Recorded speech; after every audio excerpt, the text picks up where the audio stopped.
All right, let's talk about a massive corporate shakedown. This is a story where some of the biggest companies in the world were basically held hostage by a super brazen and, get this, surprisingly young group of cybercriminals. And this isn't just about stolen data, we're talking about a very public, very aggressive extortion spree. And this is where it gets really dramatic. Imagine this. The hackers put up their own public website and post this message for the whole world to see. It's a direct ultimatum to Salesforce, one of the biggest tech companies out there. They're basically saying, hey, Salesforce, pay us one giant ransom and we'll leave all your customers alone. If not, well, we start leaking all their data.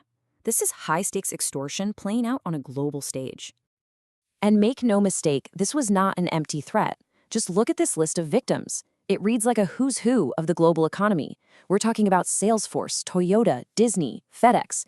These are absolute giants. This wasn't some small-time operation. It was a huge, widespread campaign that hit dozens of Fortune 500 companies. Okay, so how did this all happen so fast? Let's break down the timeline of this massive shakedown, which you'll see unfolded incredibly quickly in 2025.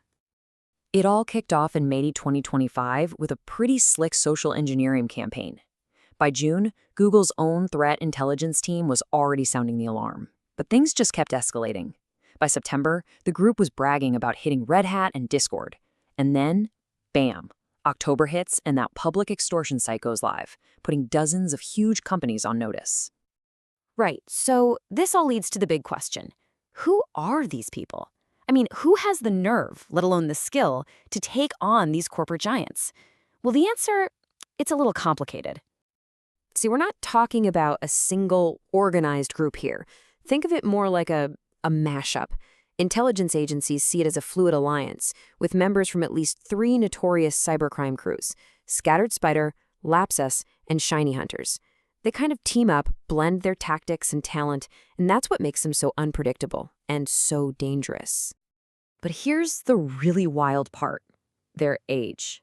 Security researcher Kevin Beaumont came up with the perfect name for them: advanced persistent teenagers. And it's brilliant, right? Because you got these kids, some aren't literally still teenagers, but they're pulling off sophisticated attacks you'd normally associate with state-sponsored spy agencies.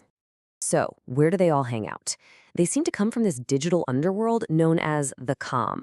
It's a loose network of English-speaking hackers who collaborate on platforms like Telegram and Discord. It's basically a breeding ground where they trade tips and hone their social engineering skills. In fact, their structure is so fluid that Google has to use a bunch of different code names just to keep track of their activities. Okay, so we have a pretty good idea of who they are. But how are they actually doing it? What's in their playbook that makes them so successful? Well, one of their main weapons, especially in that huge Salesforce breach, was vishing, or voice phishing. Now, this isn't about writing complex code. It's all about manipulation. They just get on the phone, pretend to be from IT support or someone else you trust, and convince an employee to do something they shouldn't, like connect a malicious app to their company's network. It's surprisingly low-tech, but incredibly effective. And they are definitely not a one-trick pony. This chart shows just how versatile they are. For Salesforce, they used that phishing trick and walked away with over 1 billion customer records. For Red Hat, they hit a code server and got access to thousands of private repositories. With Discord, they got in by compromising a third-party service. And for Oracle, they allegedly used a 0-day, a previously unknown software bug.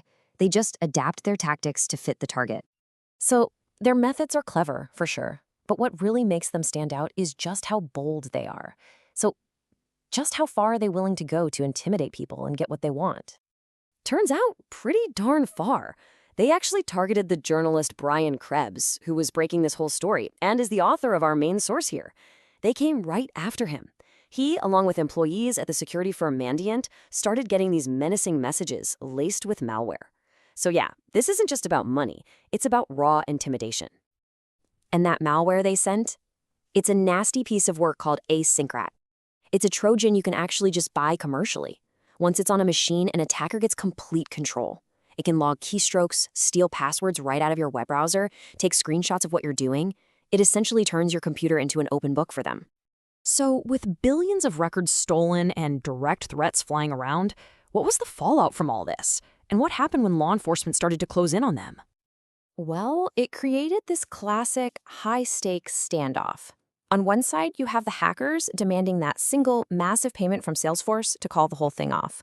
And on the other, you've got Salesforce putting its foot down, publicly stating in no uncertain terms that it would not negotiate or pay a single dime. While that standoff was going on, law enforcement on both sides of the Atlantic was starting to make moves, and the amount of money involved here is just staggering. Prosecutors allege that two members, who were only 18 and 19 years old, extorted over $115 million. Another was said to be controlling $26 million in stolen funds. These aren't small figures. This is grand larceny on a digital scale. And that international hunt is starting to get results. We're now seeing real names and real consequences.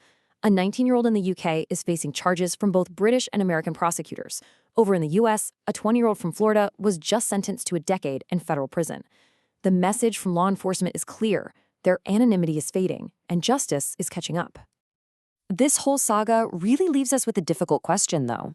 When these advanced, persistent teenagers can bring billion-dollar companies to their knees, who's really more to blame?